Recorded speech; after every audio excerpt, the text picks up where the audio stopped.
और राम जन्मभूमि में 500 साल के बाद ऐसा हुआ है कि वहाँ पे प्राण प्रतिष्ठा हुई और राम जी का आगमन हुआ है। इस पे क्या कहेंगे आप? पहले तो हम देश के प्रधानमंत्री से पूछना चाहते हैं, आदरणीय नरेंद्र मोदी जी से, कि वो बताएं कि भगवान थे कहाँ, कि कल उनका आगमन हुआ। क्या भगवान पहले नहीं थे? किसको बुड़बक बना रहे हैं? देश की जनता को इतना बुड़बक बनाना, ईमानदारी बना के छोड़ देना। जब कोरोना आया तो ताली और थाली बजवा रहे हैं। अभी प्राण प्रतिष्ठा करने की बात हुई तो हमारे भगवान राम आ रहे हैं। कहाँ थे? मतलब भगवान थे ही नहीं इसके पहले। और जब भाषण देते हैं तो बोलते हैं कि हम भगवान से क्षमा प्रार्थी हैं, भगवान श्री राम से, कि आपको इतने दिन हम टेंट में रखें। अब भगवान भी उनके रामों कर्मों पे चलेंगे। जब चाहेंगे तो टेंट में रहेंगे, जब चाहेंगे तो महल में रहेंगे।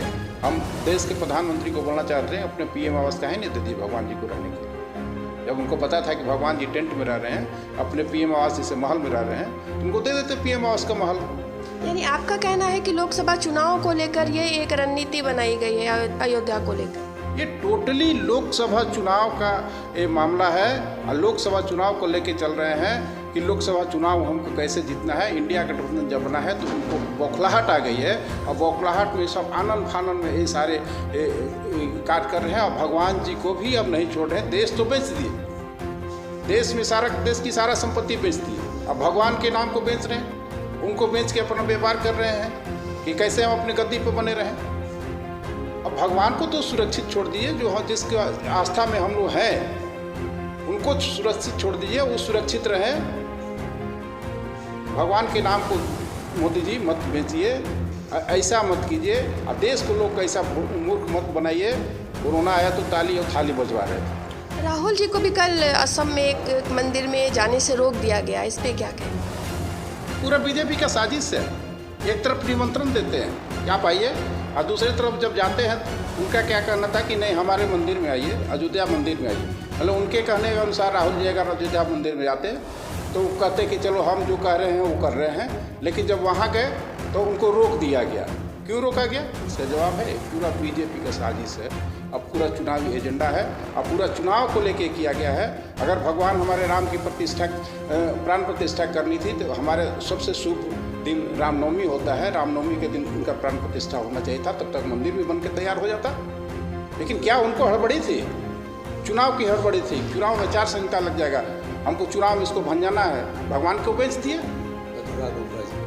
अधूरा गुंबज सब चढ़ेंगे ऊपर, लेबर मिस्त्री चढ़ेंगे, काम करेंगे, नीचे भगवान रहेंगे, ऊपर में लोग काम करेंगे। ऐसा होता है कहीं देश में? हमारे देश के लिए बहुत ही आगे का क्या कहा जाए कि बहुत ही खराब संदेश है। देश की ओर जा रहा है। हम देश की जनता से कहना चाहते हैं कि अभी से आप सचेत हो जाइए। ऐसे प्रधानमंत्री से आपको सचेत रहना है, नहीं तो हमारे आने वाला पीढ़ी इसका दंश झेलेगा।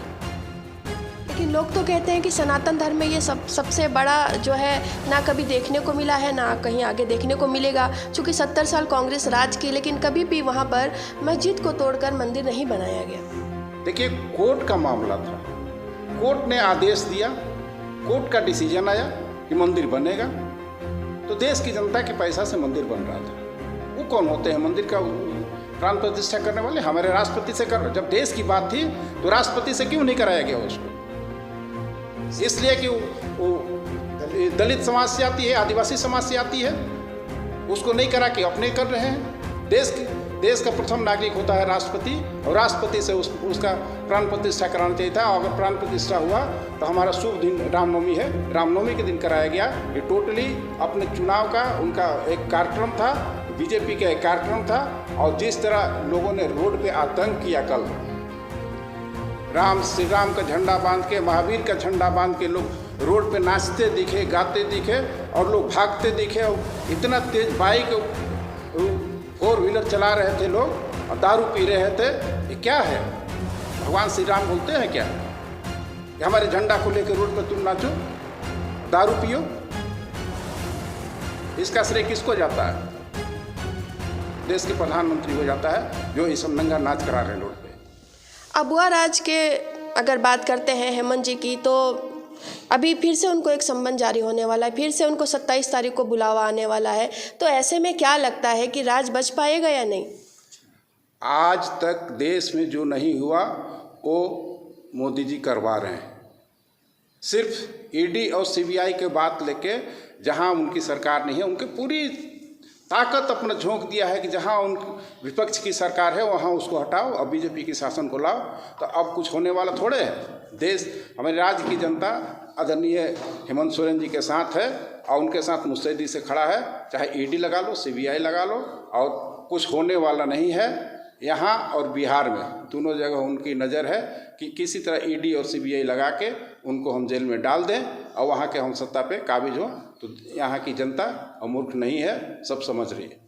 अगर बात करते हैं आरजेडी की, तो आरजेडी में भी जो है अभी एक ऑडियो वायरल हो रहा है जहाँ पे कहा जा रहा है कि महिला सुरक्षित नहीं। इस पे क्या कहेंगे? इसमें किसका हाथ हो सकता है? देखिए, ये सब करने वाला पता नहीं कौन, आरजेडी को बदनाम करने की एक साजिश चलता है लोग, और जो करने वाले हैं सब लोग बीजेपी के हैं। और बीजेपी चाहता है कि हम किसी तरह आरजेडी को बदनाम करें। कौन सा कहाँ कोई प्रूफ है कि कौन किसको बदनाम किया गया? किसी के का कोई प्रूफ दो कि कौन किसके साथ क्या कर रहा है। ये आरजेडी के बढ़ते हुए कुनबे को देखकर सब लोग घबरा गए हैं। 2024 को लेकर क्या कुछ तैयारियां हैं? 2024 आरजेडी पूरी तरह से तैयार है। हम लोगों ने अभी राज्य कार्यकारिणी में बैठक की और राज्य कार्यकारिणी में सारे चीज़ को हम लोग ये सब अपने एजेंडा पास किया। एजेंडा पास करके हम लोग राष्ट्रीय अध्यक्ष को भेज दिए हैं कि कितनी सीट लड़ना है लोकसभा का, कितनी सीट विधानसभा का लड़ना है। उन सारे सीटों का ब्यौरा हम लोगों ने भेज दिया और निर्णय उनको लेना है। इस बार भी इंडिया गठबंधन पे ही लड़ेंगे या फिर अलग से? देखिए, निर्णय लेना हमारे नेता का काम है, हमारे सुप्रीमो का काम है। आदरणीय लालू प्रसाद यादव जी इसमें निर्णय लेंगे, हमारे नेता तेजस्वी प्रसाद यादव जी निर्णय लेंगे कि क्या करेंगे। इसमें जो उनका आदेश होगा उसको हम लोग पालन करेंगे। भारतीय जनता पार्टी के लोगों से और आदरणीय प्रधानमंत्री महोदय से पूछ रही है कि राम लल्ला आए हैं, ठीक बात है, स्वागत करते हैं, पूरा देश स्वागत करता है। राममय आपने पूरा देश दुनिया को कर दिया। लेकिन देश की जनता पूछ रही है कि इस देश में 4 शंकराचार्य हैं जो अखंड प्रखंड विद्वान हैं। उनके कथनानुसार पूरा देश और दुनिया के मंदिर और मस्जिद का निर्माण और उसकी प्राण प्रतिष्ठा हो रही है, कराई जाती है। पुरी के शंकराचार्य ने पूछा है प्रधानमंत्री महोदय से कि आप किस आधार पर, किसके कहने पर ये राम मंदिर का प्राण प्रतिष्ठा कर रहे हैं। और दूसरी सबसे बड़ी बात है कि हम लोग सब हिंदू जानते हैं कि सपत्निक कोई भी यज्ञ में शामिल होता है, उनके तो है ही नहीं थे, तो कैसे शामिल हो गए। और तीसरी सबसे बड़ी बात है, देश की जनता जानना चाह रही है कि अभी महंगाई से, बेरोजगारी से पूरा देश त्रस्त है, लोग घर में परेशान है, हैरान है। वैसी स्थिति में प्राण प्रतिष्ठा आप कर रहे हैं। क्या 2024 का चुनाव की तैयारी है? आप ये आप तैयारी, अगर यही प्राण प्रतिष्ठा करना था तो राम उत्सव के दिन, राम जन्मोत्सव के दिन होता तो उस दिन अलग मैसेज जाता पूरा देश में। आज तो पूरा विदेश के लोग भी बोल रहे हैं कि आदरणीय मोदी जी, आप क्या चुनाव में जाने की तैयारी कर रहे हैं? चुनाव का एजेंडा था राम मंदिर का। मैं पूछना चाहता हूँ भारतीय जनता पार्टी के लोगों से कि गुंबज को किसने तोड़वाया? किसने को पहले दरवाज़ा खुलवाया? कांग्रेस का देन है। किसने इस मुद्दा को उठाया? कांग्रेस का देन है। और किसने ये काम किया? यूपीए का देन है। और आज आप जब फसल उग गया तो उस काटने के लिए आप तैयार हो गए और देश की जनता को बेवकूफ़ बना रहे हैं। जो दिन राम उत्सव के दिन होना चाहिए, राम जन्मोत्सव के दिन होता है, आप उसके दूसरे दिन कर रहे हैं। हम पूछना चाहते हैं मीडिया आपके मार्फत से प्रधानमंत्री महोदय से कि जन्मदिन आज आपका है और जन्मदिन 3 दिन पहले मनाएंगे, 13 दिन पहले मनाएंगे? ऐसा नहीं होता है। आप देश की जनता को बुड़बक बनाना छोड़ दीजिए। आने वाले 2024 के चुनाव में इनका सफाया बिल्कुल निश्चित रूप से होगा।